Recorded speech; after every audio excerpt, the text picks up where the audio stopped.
The South Park movie.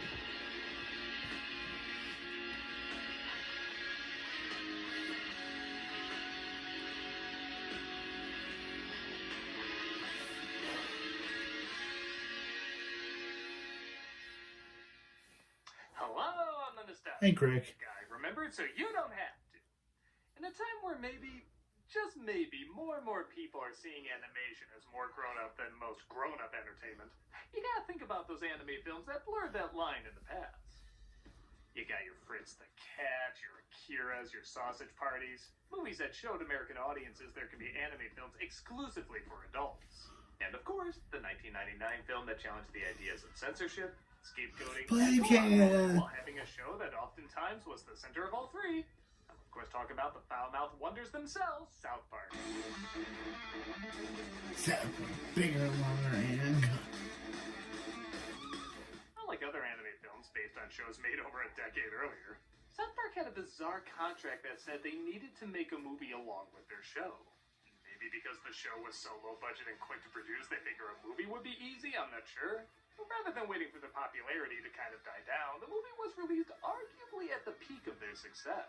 oh no, not Kenny. Run-ins with parental groups about what can be shown and said on TV. The movie decided to focus on not only the outrage that the show was getting, but the probable outrage their movie was Hey, it's Saddam. They had He's constant correct. arguments with the MPAA about what justified an R-rated film as opposed to an NC-17 film, which many theaters wouldn't show. Like a note they received once that said if there were over 400 swear words, the film would be NC-17. So the creators put in this, no joke, 399. Yep, that one extra swear word would have scarred a 16-year-old for life, I guess. On that note, while this film managed to challenge censorship in the theatrical world, YouTube is much less forgiving if even one F-bomb is dropped. So, we'll have our cute kitty Chaplin saying words with the exact same meaning, but technically aren't swears.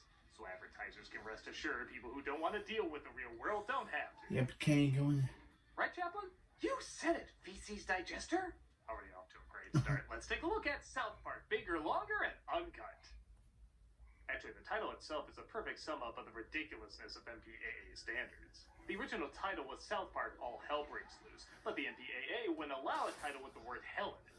I think everyone can agree bigger, longer, and uncut is far more dirty, but it doesn't have the word a Disney character used in a G-rated film in the 50s, so I guess it's okay. Hey, Sam. The film opens, funny enough, with no swearing at all. It builds up the oncoming onslaught of indecency by opening with a Disney-style song. In fact, the whole film is constructed like a Broadway-style musical at a time when that really wasn't popular. Even Disney was backing off heavy from it. In fact, they lost the Oscar for Best Song to Phil Collins singing one of these pop songs that can vaguely be played on the radio or in the movie.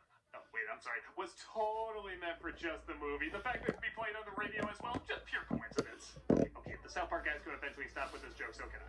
Bottom line, it was pretty ballsy to do something many movie audiences saw as lame at the time and breathe new life into it. Tipping their hat to the genre, but still doing it their way. The boys are excited because they're finally going to see the Terrence and Phillip movie, based on the raunchy cartoon they love to watch. As you quickly guess, the cartoon and everybody's overreactions to it are a satire of their own interactions with the show and what they presumed were going to be the reactions to the movie. Hell didn't quite rise up, but Saddam Hussein did die, so there's that. After walking by a picture of one of the director's sisters, they find they can't get into the theater because they're not old enough. Yeah, it's almost like the cartoon you're watching clearly isn't for kids. I want 6 tickets to Asses of Fire. They get a homeless guy to purchase the tickets, and they're introduced to their favorite cartoon characters saying things they've never heard them say on TV. Fornicating. Roller in the hay. Rooster. Uncle. Goodies Maximus. Proprietor of Tail. But the song called Uncle Effer. Effer. Uncle Effer. Uncle Effer. Also deserves a ton of credit. It's pretty cool how people naturally underestimated this team's musical abilities, yet they would go on to be nominated and even win almost every musical award there is. We just went to go see the Terrence and Phillip movie. The next day, the boys talk about the movie they saw and share their new colorful vocabulary. Stan is thrown off, though, when he sees Wendy, the girl he's in love with and keeps puking on. Yeah, it's also kind of fun revisiting these old South Park tropes they haven't used in a while. But it looks like she's being courted by a boy named Gregory. What escape morning and laughing and talking of Yeah, memory. Gregory's never in the show. He's only in this movie. Based on Nigel from Top Secret. I never heard them confirm that, but come on. Get lots of sleep. Tomorrow, we will all be risking our lives for freedom. Hillary, how wonderful that you've returned to me now, when I so desperately need you by my side to fight for the cause. Our cause. Though surprisingly, this isn't the film that has a cow mounting him scene in it. Soon all the kids see the movie and are using the same colorful language. You can't say Nookie. Screwy. That. Buttocks. Kyle. Why the whoopee? Not. Eric. Dude, you just said Sexual Congress. again. Stanley. Who? Kenny. It's a good time to mention this film has the record for the most swear words used in an animated movie. The boys get in trouble for their harsh language, but that's not Yeah, Stan's fault, as okay. he still wonders how to win Wendy over. Chef, how do you make a woman like you more than any other guy? Oh, that's easy. You just gotta find the... I think I can say this one. I'm not sure with YouTube. Oh, I'll just play this. Dolores. You guys, do you know where I can find the... Dolores. The what? What, is that like finding Jesus or something? No, Jesus is easier to find and easier to please. The school panics at the popularity of Terrence and Phillip, and in one of the many examples of censorship working against the censor, the school says anyone wearing a Terrence and Phillip shirt will be sent home, only encouraging the kids to love them more. Is the film destroying American youth? Here with a special report is a midget in a bikini. It's gonna sound weird to say, but I really forgot how random early South Park humor was. The school tries to sing to the kids how to say other words despite them meaning the exact same thing. This works for the moment, but once they see the movie again, they're back to their old ways. In fact, they're inspired by the movie to light their farts on fire, resulting in spoiler, Kenny getting killed. Yeah. That ID was 76 OMG, years they old. killed Kenny! You betards! Has graduated from voicing a dog to voicing a doctor. And even a George Clooney has gone from voicing a dog to voicing a doctor. Kenny goes to the afterlife, which, to quote the Three Little Bops, didn't go to heaven was the other place. Oh, poor Kenny. A moment of gratification for years of me saying, that's James Hetfield singing that, and everybody saying, no it isn't, it'd be in the credits. Well, he is now, lady dogs. Still has better effects than Constantine. The parents decide the movie is to blame for all their kids' troubles, and seeing how the film is from Canada, well, you all know the song. I have no idea what this thing is against us for. Why?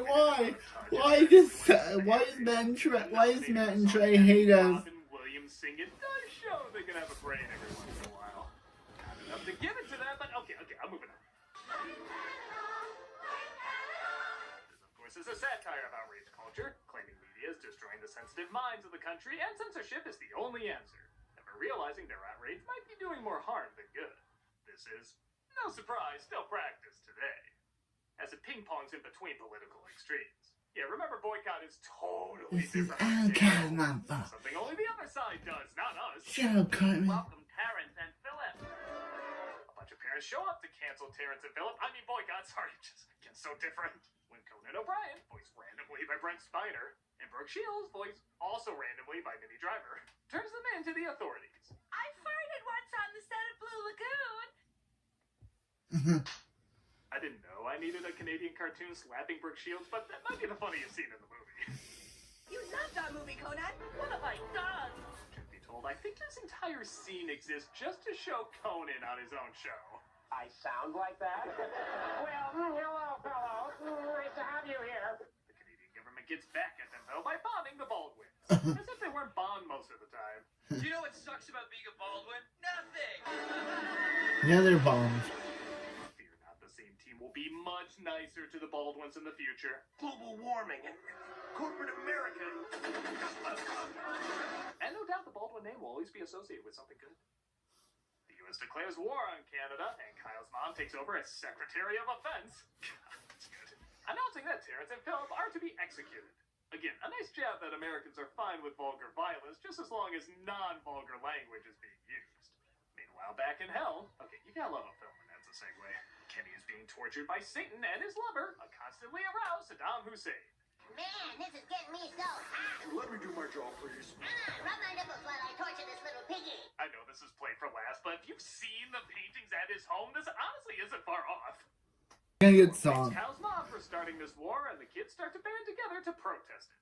Stan even decides to get political because he thinks it'll win over the girl he loves. Again, Tell me you've never seen that happen in real life. This is all Cartman, stop. Cartman, come. That's Cartman singing the always classic. Come on. Poodle. Canine of the feminine breed. Wow, that birthday girl. Even sings it in different languages like it's a small world. And what? God, Mom is the biggest bitch, she's the biggest bitch in the whole wide world. With a beauty mask while singing this number. All the boys and girls. Be taken any other way. I, for one, would be offended by this cartoon that constantly declares it's trying to offend me. Because just like Tropic Thunder and Always Sunny in Philadelphia, all these characters are smart, kind, level-headed role models that Cause are Mom is a big, big exactly like bitch. Yeah, cause Mom. Yeah. Comedy involved, but that's not it. There's a beauty mask, so there's no problem. As you might have expected, though, Cal's mom hears the song and forces Cartman to get a V-chip in his brain. This is a parody of the V-chip that was made to block shows like South Park from being seen by children, but despite so many groups complaining something like this needs to exist, very few parents actually purchased it. Proving again, it was much more about complaining than actually solving the problem. The scenario, though, takes it to the next step, where rather than censor what children watch, it censors what they say and even think. I also love them confusing Cartman not wanting to swear with him not being able to swear. Success! The child doesn't want to swear! This isn't fair. You send a baby here.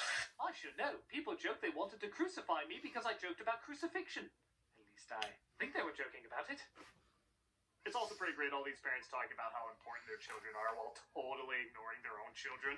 You started a war. You have to stop it. To make them safe again. Hello? Our children are precious. Hello? Wait until the world unites several groups with social media, then we'll all listen to each other.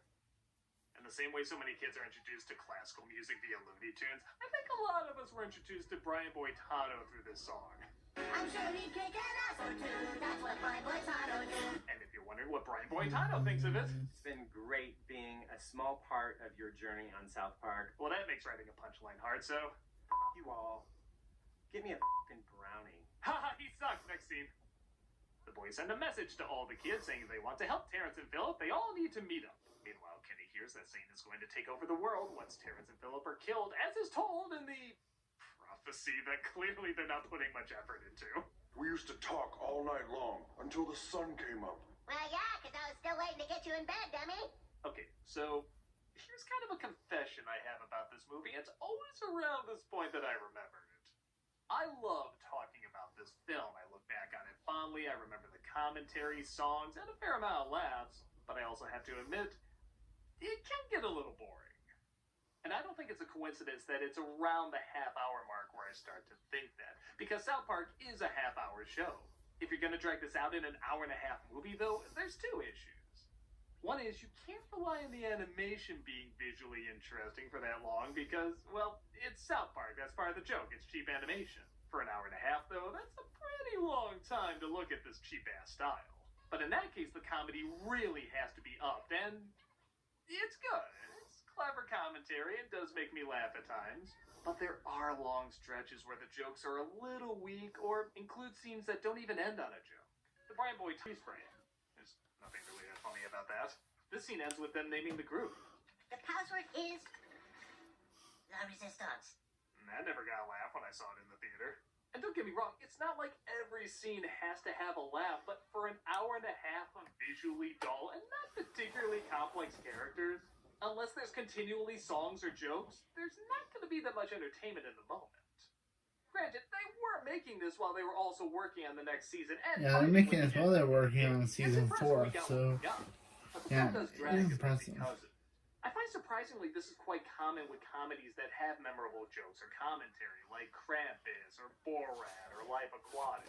There's a ton of greatness that stays with you, but when you sit through them again, you forget it's a bit of a snooze fest at times. I will admit, though, I'd much rather have a movie stay with me and have boring moments than a film that's entertaining from beginning to end, but completely forget about it. So don't get me wrong, I'm not saying this makes it a bad film by any means, but it is an interesting thing to point out. So when they are doing a song or a joke or both, they really are great.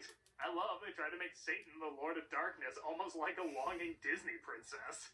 He wants to take over the world simply so he can see it. It's honestly kind of a funny idea.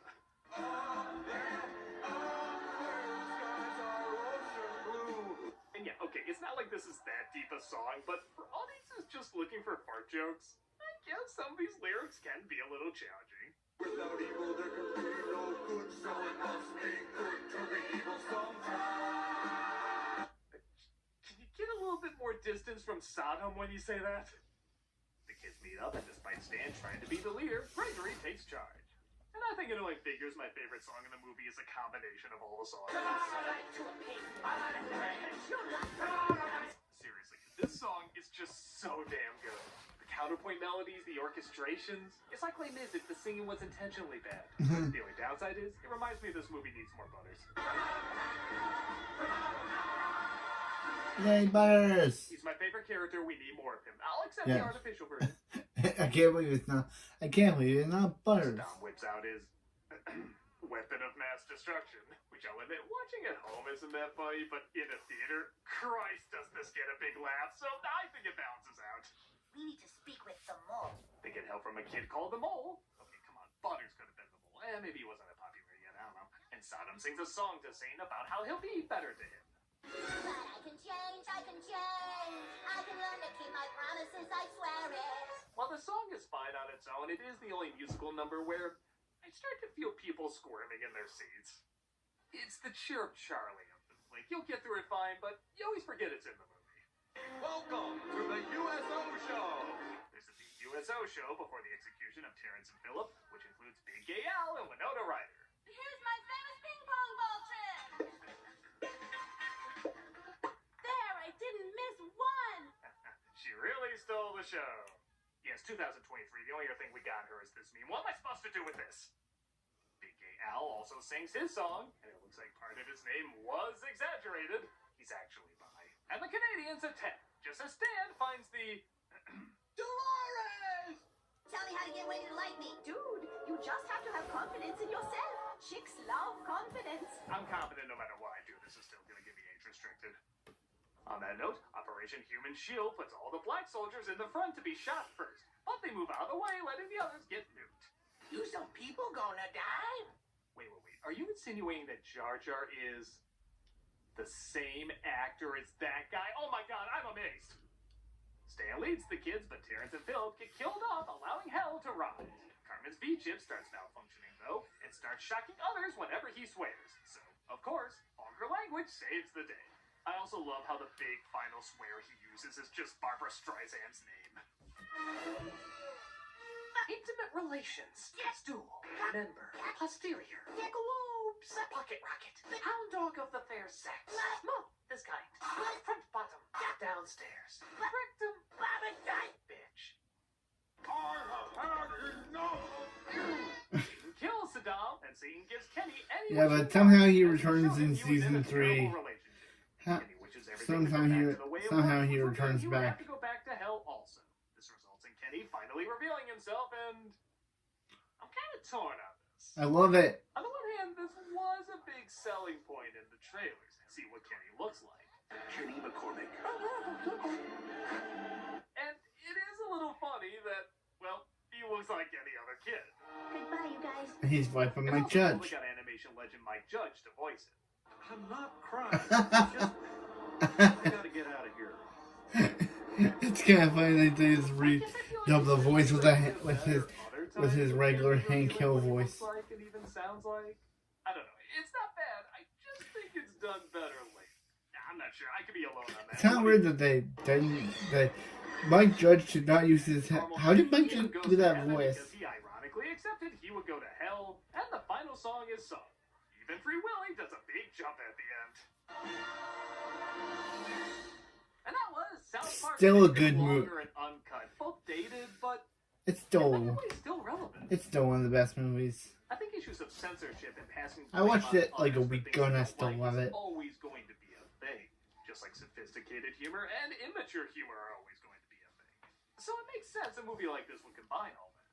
It's a good representation of what South Park was at the time, and both audiences and critics seem to enjoy the film okay. There's been talks of a sequel for a while. Actually, their Imagination Land miniseries was almost going to be a movie, but the team never quite felt they had the proper follow-up. Much like the Simpsons movie, I don't think it makes sense to do a sequel unless it's years after the finale, or maybe even serves as the finale. It just wouldn't feel as large or important if they did it while the show was still going. The same people worked on several projects, though, that have both a large and hilarious scale. So we're not short any great quality from this group. But for a team that's constantly been in battle over censorship for years and years, I think it's clear their movie talking about censorship has warranted authority worth respecting.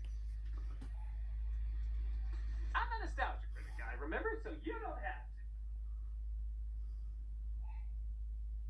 I love you.